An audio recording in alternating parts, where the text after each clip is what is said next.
Edgar Allan Poe, Elvis Presley, and the Blessed Mother. They make perfect sense together, right?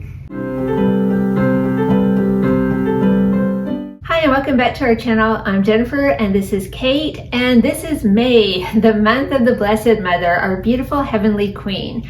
So in her honor today, because we love her so much, we are sharing two fascinating stories about two legends, Edgar Allan Poe and Elvis Presley, who were both inspired to create and share songs about the Blessed Mother. Except Edgar Allan Poe, the famous author, wasn't Catholic, and neither was Elvis Presley, the king of rock and roll. So you very may well wonder, how in the world did these two get mixed up with the Blessed Mother? And today we have answers for that question, and we're also going to be announcing the winner for our Divine Mercy for Kids book giveaway. So stay tuned for that. All right, let's go ahead and start with Elvis, who, believe it or not, in 1972 recorded a beautiful song called The Miracle of the Rosary for his Elvis Now album. That's right, Elvis and the Rosary. Except, like we just said, he wasn't even a Catholic. He was a lifelong Christian who grew up Pentecostal, and even though he sang all sorts of gospel music during his long career, he never joined the Catholic Church, ever. So you might wonder how he made the jump from singing gospel music in general to singing this beautiful song, which is basically the Hail Mary set to music Elvis style. So we think the story is really fascinating and intriguing, and it might be even a little bit miraculous or a lot miraculous. So firstly, Elvis did not actually write the song, The Miracle of the Rosary, himself. He just recorded it. It was actually written by a longtime friend of the family, Lee Denson, who was actually the first person to teach Elvis how to play the guitar at age 13. And Lee himself had a mildly successful music career as a rockabilly star, but he was never any sort of household name.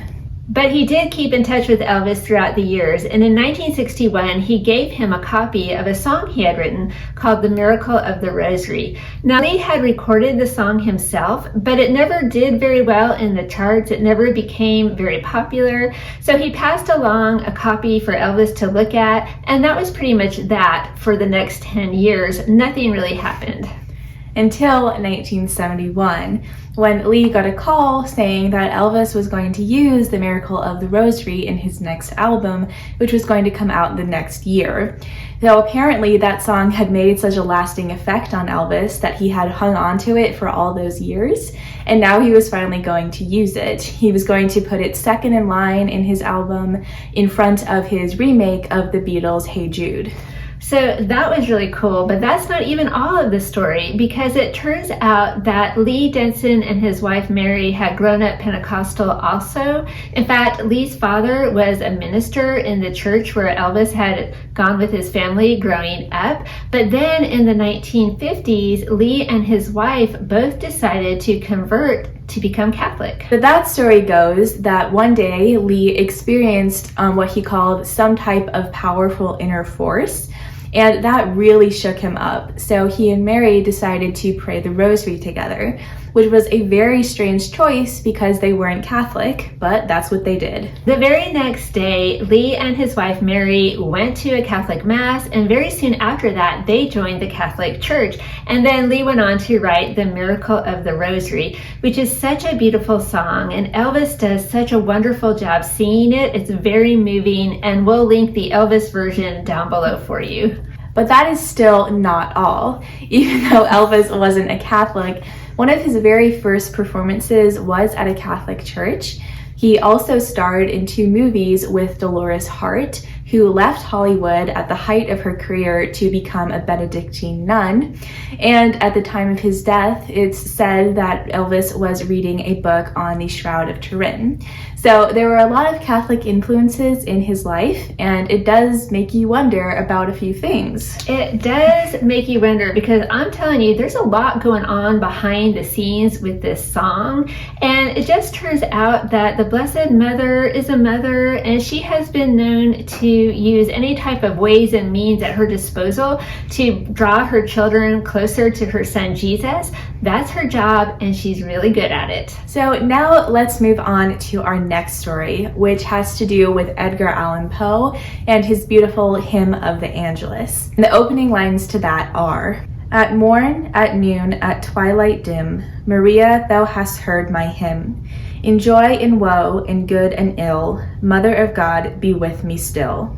Edgar Allan Poe, again, was not even Catholic, so what's his story? How did he come to write this beautiful hymn honoring the Blessed Mother? Well, according to urban legend, one day he was walking down a busy street in a noisy town and he heard church bells ringing at noon, which was unusual, and he thought that there might be some type of disaster happening. So he rushed into the nearest church, which was a Catholic church, and the priest there said, no, it's fine, it's noon, so we're ringing the Angelus bells, the bells that we ring when we're about to say the Angelus prayer. So the Angelus prayer commemorates the Annunciation, when Gabriel came to Mary and told her that she was going to be the Mother of God.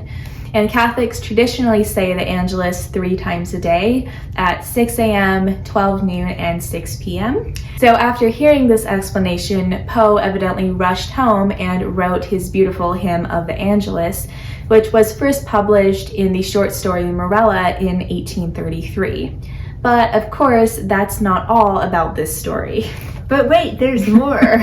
So Edgar Allan Poe, even though we think of him as a literary giant, the truth is that he was never very famous in his lifetime. He merely scraped by working as a writer and an editor. Even in 1845, when he published his poem, The Raven, and that brought him instant fame, he never really earned a lot of money from that, and he didn't really like being in the spotlight and being a household name. So he and his wife, Virginia, actually moved away to a small house in Brooklyn near St. John's College, which is now Fordham University. So sadly, Virginia died of tuberculosis in 1847.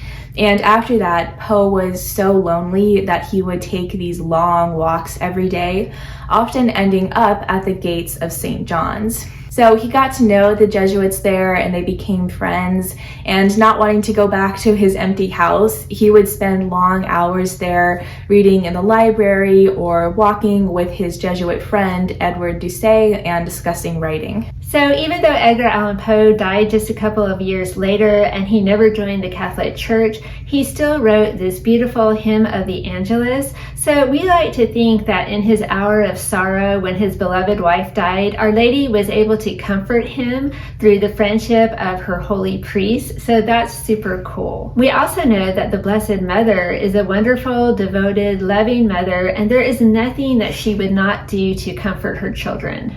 So now we've come to our giveaway. We are giving away a copy of Divine Mercy for Children by Vinnie Flynn. We read this recently. We loved it. We did a whole review of it, so we'll link it down below if you're interested in hearing what the book is about. So everybody who left a comment on that video, we have put your names into the giveaway mug, and now we're going to draw a winner. Okay, let's see. The winner is Anne Link. So Anne, yes, you have won our copy of Divine Mercy for Children. So if you want to send us an email or a DM on Instagram with your mailing address, we will get that book out to you in the mail right away. So there you have it. We have 2 beautiful Marian hymns for you to listen to and enjoy on this Sunday in May, the Hymn of the Angelus and Elvis's Miracle of the Rosary. So we hope you enjoyed today's video. Thank you so much for watching, and we'll see you next time. Bye. Bye.